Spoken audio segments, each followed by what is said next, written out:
imLifers. I want to dedicate this week to those who are looking to begin running or to rededicate themselves to running, whether that be a 1 mile, a 5K, and everything up to a marathon.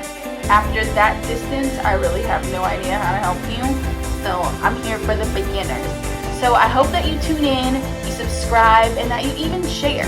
So here we go.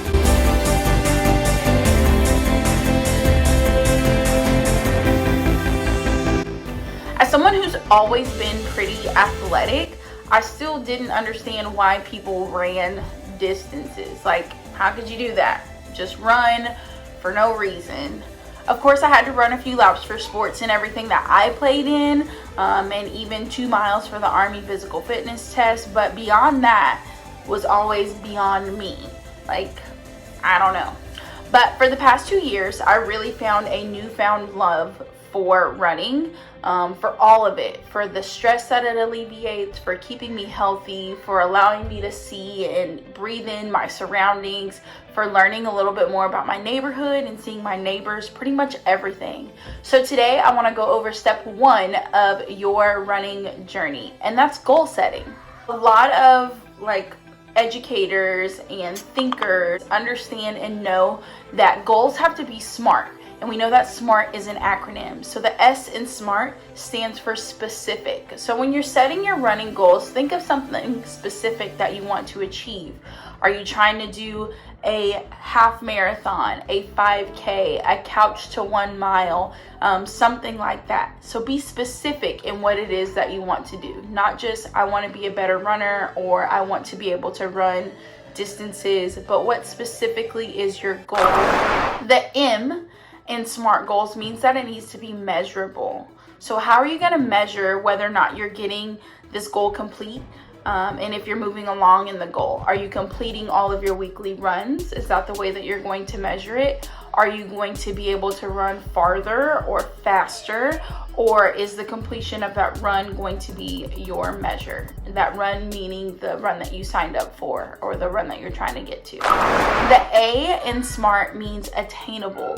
Is this something that you're actually going to be able to do? So typically, if people are going from a couch to 1 mile, it could take about 30 days to do that comfortably. So trying to say that you're gonna run a mile from your couch in a week is not something that's going to be very attainable. A 5K could take about 9 weeks, 10Ks moving up along that timeline. So think of a goal that would be attainable for you. So we've got specific, measurable, attainable, and now we've got the R, which some people say stands for relevant, some people say it stands for realistic, but ultimately it's kind of the same thing. Does what you are reaching for with your running goal align with your values, and is it something that is possible? Is your value to be healthier? Is your value to keep up with your kids? So is it something that's going to make a difference in your life and be realistic for you to keep up with? And then the last one, though some people tried to add a Y at the end of SMART and make them SMARTY goals, we're going to end with the T in SMART goals, and that is time specific.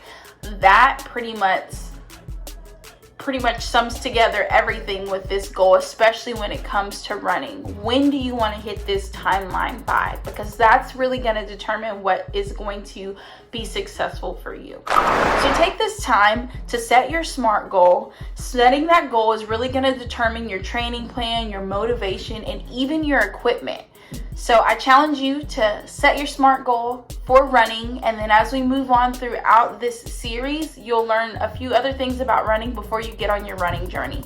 Thanks for tuning in. Don't forget to share, subscribe, and of course, like. See y'all later.